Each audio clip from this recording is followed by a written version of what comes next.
Hello, and welcome to my channel Stories of Injustice. She was the only black girl in the room, top of her class, silent, brilliant. They called her slurs, laughed in her face, made her life a living hell. But they messed with the wrong girl. Because her dad? He wasn't just another parent. He was a billionaire. And when he found out what they did, he bought the school. This is true-to-life story of power, pain, and a father who turned silence into justice. It's not a revenge fantasy, it's a reckoning. And you've never seen a story like this. Comment, power flips everything if you made it to the end. And tell us, what would you do if your child faced this? We're pinning the most powerful responses. Raina James didn't stand out when she walked into Brookstone Academy for the first time. She didn't wear flashy clothes, didn't carry herself like someone desperate to be seen. Her uniform was ironed crisp, blazer buttoned, hair braided neatly and pulled back. No makeup. No jewelry, just the steady, quiet presence of a girl who knew she didn't belong, but had worked harder than anyone else to get there. Brookstone was all old money and new prestige, an elite private high school tucked in a leafy suburb just outside Atlanta.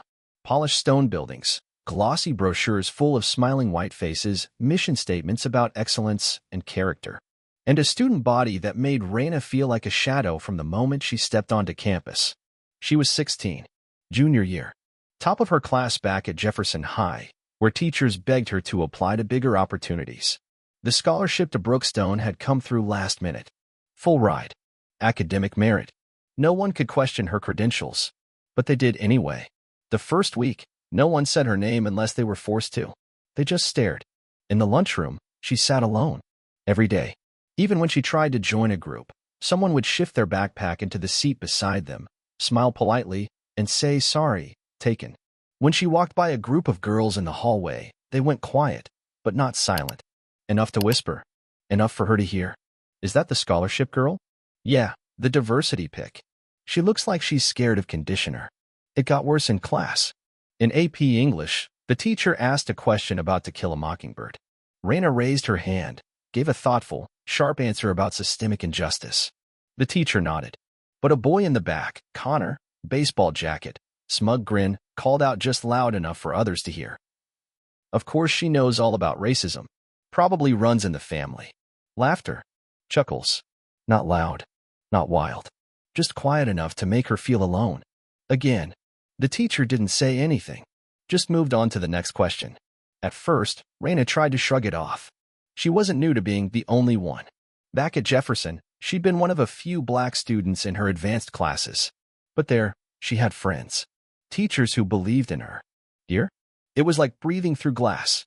Every breath cold and sharp. The jokes started showing up in digital form. Her class used a group chat to organize assignments.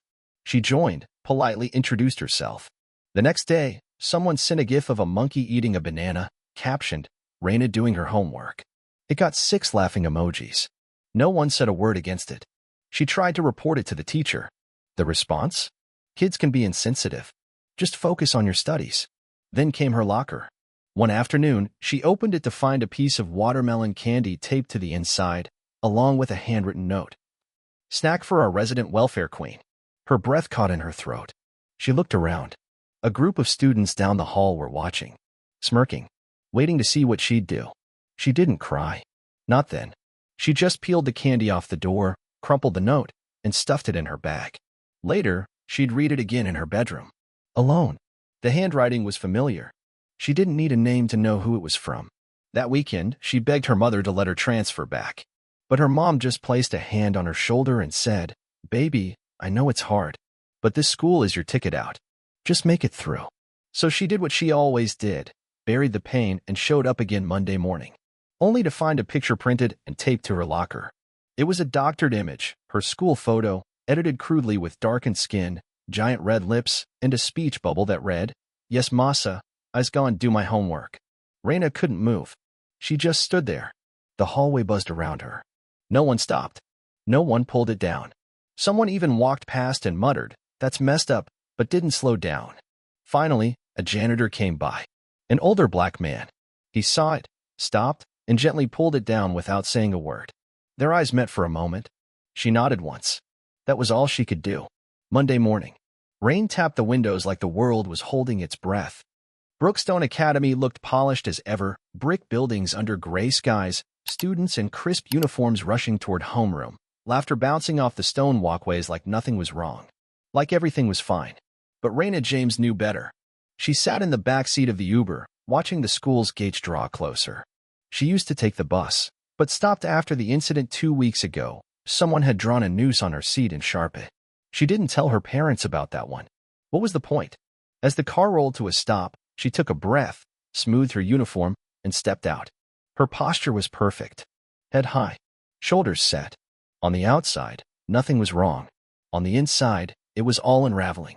She walked the familiar path to her locker, eyes scanning the faces around her, students she knew, students who knew her, and the ones who only ever looked away. The ones who laughed when they thought she wasn't listening. The hallway felt colder than usual. Or maybe that was just her. She reached her locker. No notes. No candy. No drawings. Just silence. The kind that hummed just beneath the surface, watchful, tense. It wasn't that they'd stopped. It was that they were waiting. By third period, her fingers had cramped from gripping her pen too tight. She barely spoke. The teacher didn't call on her. Not even once. She'd learned that most of her ideas, when not ignored, were rephrased by someone else 5 minutes later and praised. It didn't matter how smart she was. Not here. At lunch, she sat under the old oak tree near the back of the quad. She didn't bother going inside anymore. The cafeteria was a minefield of side glances and cell phone clicks. She had seen her own face pop up in someone else's Snapchat before, captioned with emojis that said more than words ever could. The tree was safer. Quiet. A corner of peace in a place that had none. That day, she opened her Tupperware of rice and chicken, leftovers from Sunday dinner, and tried to focus on the book in her lap. The Souls of Black Folk. Her father had given it to her. Told her to read it twice, once with her mind, once with her heart. She was halfway through the chapter when she heard footsteps. Her stomach tightened. But it wasn't a classmate. It was a teacher, Ms. Langford, the literature instructor. One of the only teachers who had ever looked her in the eye like she was a real person. Ms. Langford didn't speak right away. Just looked down at the book in Raina's lap, then back at her. "You okay?" she asked. Raina hesitated. "I'm fine." Ms. Langford didn't press. "You know," Dubois once said, "the cost of liberty is less than the price of repression. Don't forget that." Then she turned and walked away. It wasn't a rescue. It wasn't even comfort. But it was something. Later that afternoon, in AP Chemistry, the class worked in pairs. Raina didn't have one. No one volunteered. So she worked alone. She mixed her compounds carefully, focused on the equations. Her experiment produced perfect results. The teacher walked by, glanced at her notes, nodded approvingly, and gave the extra credit to the group beside her. She didn't say anything. Not to him. Not to them. But that night, when she got home, she opened a new notebook. On the cover, she wrote in thick, dark letters, evidence. Page 1, a list of dates. Page 2, a list of names. Page 3, what I saw, what I heard, what they said. She documented everything. Not out of revenge. Not yet. But because silence hadn't protected her. And now, she was done staying quiet. Wednesday morning. A chill clung to the campus like fog. Students gathered outside Brookstone's courtyard in clumps, laughing, scrolling their phones, shouting across the lot about college visits and lacrosse practice. But at the center of it all was one post. One video. 32 seconds long. Posted anonymously. Captioned, Brookstone's very own Michelle Bummer.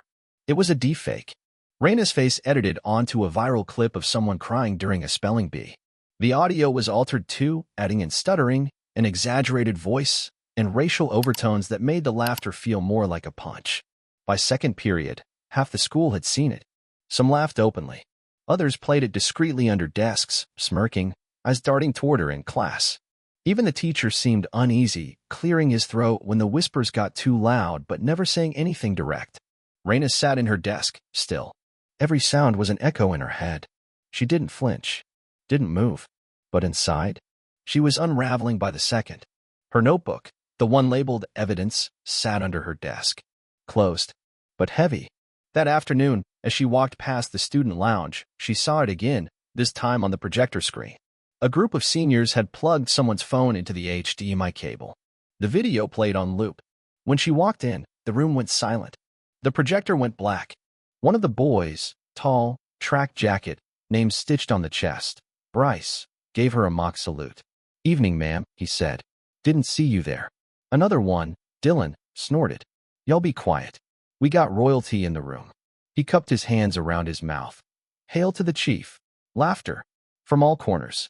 Not loud. Just confident. Like they knew no one would stop them. Raina turned and walked out without a word. She didn't eat lunch that day. Instead, she went back to the oak tree. Back to her spot in the grass. But even that wasn't safe anymore. When she opened her backpack, she found something inside. A package of fake gold chains and a cheap plastic tiara. Taped to the tiara was a note. "For our queen. Wear it in your next video." Her fingers trembled as she tore it apart. That night, her mother noticed something was off. She asked how school was. Raina said, "Fine." Asked again. Got the same answer. She didn't have the words for it anymore. Or maybe she was just too tired of repeating them. Instead, she waited until everyone was asleep. Then she opened her laptop. She clicked on the folder she'd been building for weeks. Screenshots of group chats, emails to teachers, copies of her complaints, audio recordings from her phone, slurs whispered behind her in class, jokes made in the hallway, photos of the notes left in her locker, of the messages on the bathroom walls, of her own reflection, the morning after she found the deep fake online. She started a new file, formal record, phase 2. She was done being quiet. By the time the email reached Jamal James's inbox, it was nearly midnight. The subject line was simple: Brookstone, urgent. Attached were PDFs, screenshots, audio files, organized, time-stamped, cross-referenced. A digital dossier of everything his daughter had endured for the past 2 months. He read every page. Twice. Jamal James was not a man who made noise without purpose. CEO of Omnicore Technologies. Net worth $2.4 billion. He didn't wear designer suits or sit for interviews. He built software that ran Fortune 500 systems. He preferred silence, until silence no longer served him. And now, someone had tried to break his daughter. The next morning, while Raina dragged herself through another unbearable school day, Jamal sat in a downtown boardroom, one hand on his laptop, the other on a legal pad. He wasn't just reading anymore. He was planning. Brookstone Academy wasn't a public school. It operated on private capital, alumni endowments, and real estate funds. Jamal had donated once, years ago, back when Raina first applied. A quiet gift, through a holding company, with no name attached. He reached out to that company. "Buy everything you can," he told his CFO. "Every available share. Every board vote." "But sir," the CFO hesitated. "That school isn't on the market." "It is now," Jamal said. "They just don't know it yet." By Thursday afternoon, the wheels were turning. 3 board members received anonymous offers for their shares. 2 accepted on the spot. 1 hesitated, until a second offer doubled the price. By Friday morning, Jamal held 53% of the school's ownership through proxies. He didn't need to knock on the door. He owned the building. And still, he said nothing. Not yet. Raina knew none of this. She walked through the halls that day with her head down, earbuds in. Not to listen to music, but to drown out the laughter. Another deepfake had surfaced. This one with her face edited onto a scene from an old minstrel show. She didn't even click on it. She didn't have to.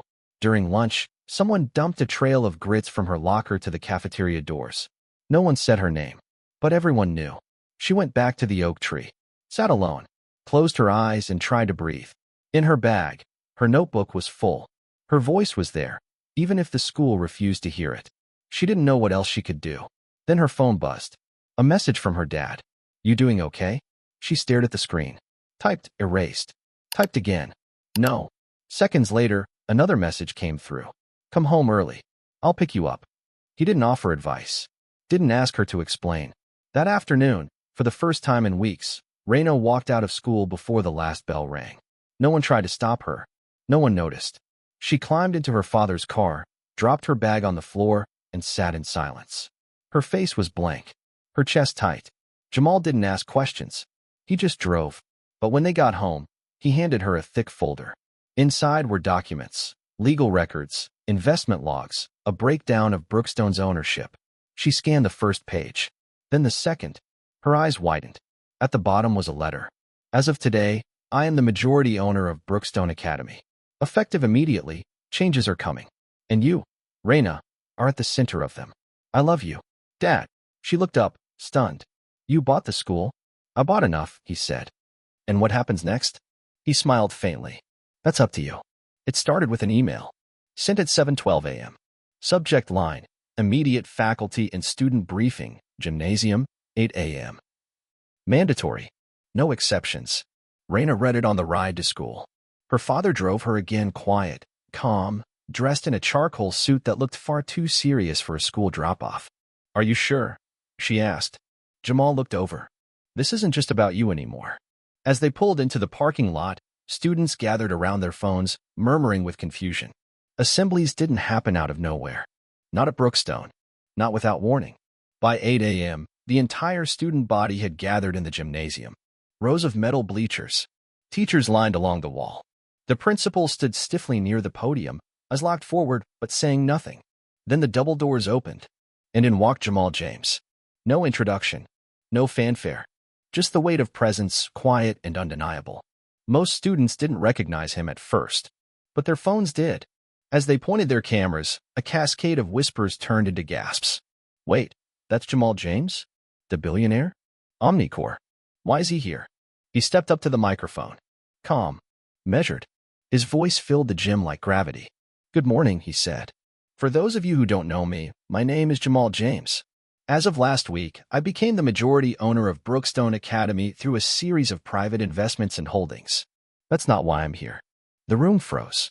I'm here because the culture of this school has failed. Not just my daughter, but many students whose names you don't know, whose stories you've laughed at, whose dignity you've chipped away, piece by piece, through jokes, slurs, and silence. He didn't raise his voice. He didn't need to. This is not a negotiation. Effective immediately, Brookstone Academy will operate under a new equity charter. That means zero tolerance for racial harassment, bullying, or digital abuse. There will be a full investigation into past incidents, and those responsible, student or faculty, will be held accountable. A beat of silence. Then he added, if that makes you uncomfortable, transfer papers are available in the front office. You'll be refunded. In full. A few students snorted, expecting a punchline. There wasn't one. The first change came before second period. The principal, Dr. Lowell, was escorted out of the building. No scene. No announcement. Just a black town car waiting outside the administrative offices. That afternoon, a new interim headmaster was introduced, Dr. Geneva Avery, a sharp-eyed woman with a no-nonsense voice and a long history of turning around toxic institutions. She wore a deep green blazer and silver brooch shaped like a lion. Her first words at the assembly? You're not here to get away with things anymore. You're here to learn. Start acting like it. By day's end, every classroom had received new policy packets. Digital harassment would be investigated by an independent tech compliance team. Every teacher underwent mandatory anti-bias training. Surveillance protocols were reviewed. Incident reporting was made anonymous and direct to external auditors. Some students scoffed. Some complained in whispers. But the message was clear. Brookstone belonged to someone else now. Raina walked the halls that week like a ghost made flesh. People stepped aside for her. Not because she demanded it, but because they didn't know what she knew. And now they were afraid of what she might say. Her old bullies, Bryce, Dylan, the girl who left candy in her locker, avoided her entirely. They spoke softer, laughed less. Some of their parents called the school board. They were met with silence. Others tried to apologize. Half-hearted, nervous. Raina said nothing. Instead, she kept filling the pages of her notebook. Not because she needed protection anymore, but because truth mattered. Because people still thought they could rewrite the past just by changing their tone. But she remembered everything. By the second week, Brookstone wasn't the same school. It still looked the same: brick walls, neatly trimmed hedges, students in blazers hustling between classes, but the energy had shifted. It was colder now, tighter, as if the building itself was holding its breath. Word had spread beyond campus. Local media picked up the story first, quietly, cautiously. A billionaire father intervenes at private school after daughter faces racism. A small headline tucked between city council news and weather reports. But by Wednesday, a larger outlet ran it front page. Not just the story, but the screenshots. The videos. The digital footprint of cruelty that couldn't be denied anymore. The video of Raina's deepfake had gone viral. Not just for its cruelty, but for what followed. A short, silent clip of Raina walking down the school's main hallway. Head high. Shoulders set. The caption beneath it read, "This is what strength looks like." It hit 1 million views in 2 days. And then came the storm. At school, the reckoning unfolded one quiet moment at a time. The investigator's office, room 212, became the most visited room in the building. Students came out red-eyed, pale, some shouting that it wasn't fair, that they were just kids, that it was a joke. But none of them were laughing anymore. Every conversation was followed by another email, another set of disciplinary actions. The hallway whispers had turned to interrogations. Friends began turning on each other, trying to save themselves. One morning, Raina found a crumpled note in her locker. It wasn't cruel. It was an apology. "I laughed when I shouldn't have. I watched and did nothing. I'm sorry." No name. Just guilt. By Friday, a list of expelled students was posted in the main office. No explanation. No appeals. Bryce. Dylan. Katie. Marcus. Names she knew. Faces that once smirked when she passed them. Gone. She didn't smile. Didn't gloat. She just sat a little straighter in class. And then the teachers started to fall. Miss Claremont, who once told Raina to lower her tone during a class discussion, was placed on leave. Coach Hadley, who ignored repeated reports of locker room slurs, was suspended pending review. And then there was Mr. Devlin, the AP history teacher who allowed Confederate flags in student projects. He didn't show up after Thursday. His name disappeared from the roster by Monday. A substitute sat in his chair. Young, nervous, and very careful with his words. Outside the school walls, the pressure mounted. Brookstone's board issued a public statement acknowledging the failures of its leadership. Jamal James declined interviews but issued a written release through his office. There can be no learning where dignity is not protected. There can be no future where truth is denied. Brookstone will either become better or become irrelevant. The message was clear, and the world was watching. Parents called in daily, some to complain, some to threaten, but many called to say thank you, quietly, privately, as if they were ashamed to admit how long they'd stayed silent. For Raina, the days felt heavy. She wasn't celebrating. She was surviving. The same students who once mocked her now gave her wide berths in the hallway. Some avoided her eyes. Others watched her with a mix of resentment and awe. She didn't need their attention. She never wanted it. What she wanted, what she'd always wanted, was to be left alone to learn, to walk the halls without fear, to exist without being made small. But now, people listened when she spoke. And when she walked into class, the silence that followed wasn't mocking, it was respect, maybe even fear. And maybe that was okay. For now. For a few days, it seemed like the worst was over. The ringleaders were gone. The school had changed hands. Investigators were still walking the halls, but the tension had started to ease. Teachers were careful. Students were quiet. And Raina? She was still alone, but the isolation felt different now. Not because people feared her, but because they feared what she represented. But then came the backlash. It started small. A flyer taped to the back of the boys' bathroom door. Bring Brookstone back. Crude font. Anonymous. No names. By lunchtime, it was posted in 3 more locations: cafeteria wall, locker room mirror, even slipped between the pages of the student newspaper. That afternoon, a new Instagram account appeared at Real Brookstone Truth. Profile picture, the school's logo. Bio, because we're tired of walking on eggshells. The first post read, Jamal James is ruining this school. Brookstone used to stand for excellence. Now it stands for control. Hashtag reverse racism, hashtag justice for all students. It gained 400 followers in under an hour. The second post was worse. A screenshot of Raina walking across the quad. Captioned, Guess who runs the place now? Must be nice to be above the rules. Comments flooded in. Some supportive. Most cruel. Raina read them. Every word. Not because she wanted to, but because she had to know what was coming next. The school moved quickly. By the following morning, Jamal's tech team had traced the account's IP to a private device on campus. The owner, Chloe Atwood, Jr., daughter of Brookstone's third-largest donor, member of the cheer team. She was called into the headmaster's office by noon. By 3 o'clock, she was suspended. Her parents arrived that evening, furious. Demanded a meeting with the board. Threatened legal action. Threatened to pull funding. Threatened to expose what's really happening. Jamal didn't flinch. He didn't attend the meeting. He didn't need to. Brookstone's board met them with a single sentence. We no longer accept funding that comes with conditions. Chloe's suspension held. The Instagram account vanished that night. But the movement didn't stop. Over the next week, a new kind of cruelty took root. This wasn't loud like before. It was smarter, more insidious. In class, students began challenging the new curriculum, claiming that lessons on bias and privilege were political and divisive. In the hallways, former friends of expelled students passed Raina and muttered just loud enough for her to hear. "Hope you're proud. Guess money really can buy everything." But she cries to her dad every time someone says boo. Even the teachers weren't immune. A substitute in Raina's chemistry class accidentally mispronounced her name every single time. Even after being corrected. Even after Raina repeated it slowly, clearly. Revenge wasn't gone. It had just changed shape. But what they didn't understand, what they still hadn't learned, was that Raina didn't stand alone anymore. Because by now, others were watching too. Students who had stayed quiet were starting to speak. Slowly, cautiously, in corners and whispers. They approached her between classes and the library, near the vending machines. One Latina student handed her a folded note. Inside, "Thank you. I thought I was crazy for thinking I didn't belong." A South Asian freshman asked her after class, "Do you think it's safe to report something now?" Even one white student, nervous, sweating, approached her and said, I don't agree with what they did. I just didn't know how to stop it." Raina didn't forgive easily, but she remembered every voice that tried.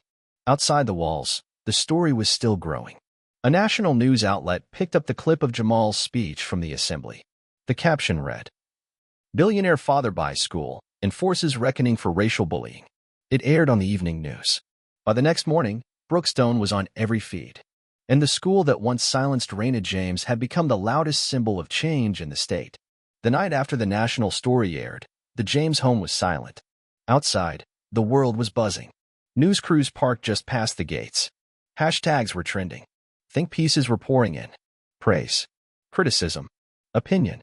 But inside, the lights were dim. The noise was gone. Just a father and daughter sitting across from each other at a kitchen table that felt both too big and too small for everything between them.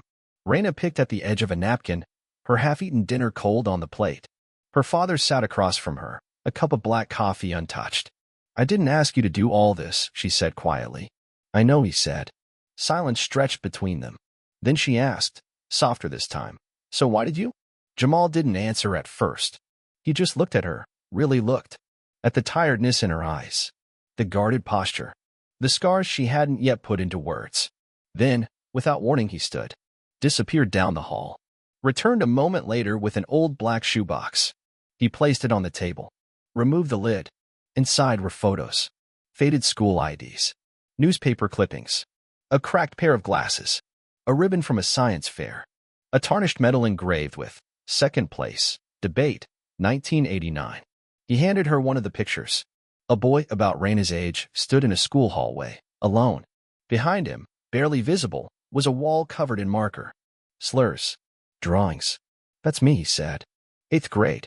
She looked up. "They didn't call it bullying back then," he continued. "They called it teasing. Said boys were just being boys. Said I needed thicker skin." He pulled out another photo. Himself on a track team. The only black student. Standing 3 feet apart from the others. "I used to walk through those halls knowing no one would ever stand up for me. Not a teacher, not a counselor, not even my friends. I thought, maybe if I worked hard enough, I could earn their respect." His jaw tightened. "But what I learned was that you can't earn your way out of what they don't want to give." He looked at her then. "And I promised myself, if I ever had a child, and they ever went through what I went through, I wouldn't stand by and watch." Raina stared at the photo in her hands.